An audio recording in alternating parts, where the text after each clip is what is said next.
السلام عليكم ورحمة الله وبركاته. النهارده تالت حلقة من برنامج فاصل كوميدي. البرنامج ده انتوا بتسألوا أسئلة عبيطة جدا جدا جدا وانا برد عليها بإجابات عبيطة جدا جدا. اعملوا سبسكرايب ولايك وتفعيل الجرس لكل اصحابكم عشان يوصلكم كل جديد. ويلا بينا نبدأ الفيديو على طول. ضيفت حلقة النهارده يا شهد كتبت لي في الاسك اللي اخترع الساعة عرف الساعة كام وقتها، يعني عرف ازاي، يعني مين اخترع الساعة؟ ده حاجة علمية وانا مش بحب العلوم. وعرف الساعة كام وقتها نعرف بقى دلوقتي.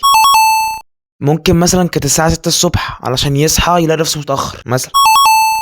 اللي اخترع الساعة ما كانش بيسأل الساعة هتبقى كام، اللي اخترع الساعة كان بيقول هصحي الناس دي امتى. وما تركزش عشان ما تتعبش. سؤالك يا شهد عامل شبه البيضة الأول ولا الفرخة؟ عارفة السؤال ده؟ المهم ان دلوقتي الساعة بتقول انك فاضية وعايزة حد. زمان أول ما اخترعوا الساعة كانت الساعة بتعمل تك تك، مش دلوقتي تك. كانت ساعة لقلبك وساعة لربك. اول ما اخترع الساعه كانت يا مسهل، يعني لسه اللي اخترع الساعه كان بيشوف العرب الصغير هيمشي معاه ولا هيتدلع عليه ولا ايه بالظبط. اكيد كانت الساعه واحده، اصل هو مش هيخترع اتنين. يعني اولا هو بدأ بالواحده والايام جابت التانية والتالتة والرابعه والخامسه والسادسه.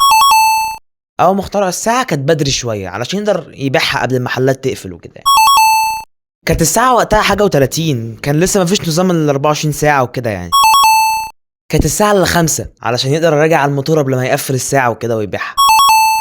كانت الساعة الا ربع علشان الربع ده ربع ساعة دي يقدر يصلح فيها الحجارة. اللي اخترع الساعة اخترعها بدري جدا لدرجة ان الديك كان لسه مصحاش عشان يأذن. الراجل كان بيخترع الساعة وهو بيخترعها كده كان بيقول يا مسهل الحال، ولحد دلوقتي الحال واقف. كانت الساعة 0 و0 أول ريسيت يتعمل في تاريخ البشرية. كانت الساعة لسه بتحمل وتعمل لودنج، يعني وصلت 100%. بدأت بقى الساعة 1 2 3. كان العرب الصغير بيتعرف على العرب الكبير عشان بيمشي مع بعض وكده، فلازم ياخدوا على بعض الاول، لازم يتعرفوا، يعني شباب متجوز اتنين لبعض كده لازم تعرفوا. ونحب نقول لك يا شاهد ان تركزي في مستقبلك وبلاش بقى تفكري في زمن اللعين الزمان قوي ده علشان مش تستفادي حاجه. يعني انت استفدتي حاجه من الفيديو ده؟ ضيعتي وقتك. روح ذاكر يا شاهد ثانويه عامه. روح شهد روح ذاكر. حد سالني عرفت ان ثانويه عامه؟ انت مالك يا عم؟ انت مالك؟ حد انت قاعد هنا انت مالك برضو؟ انت ايه القرف ده؟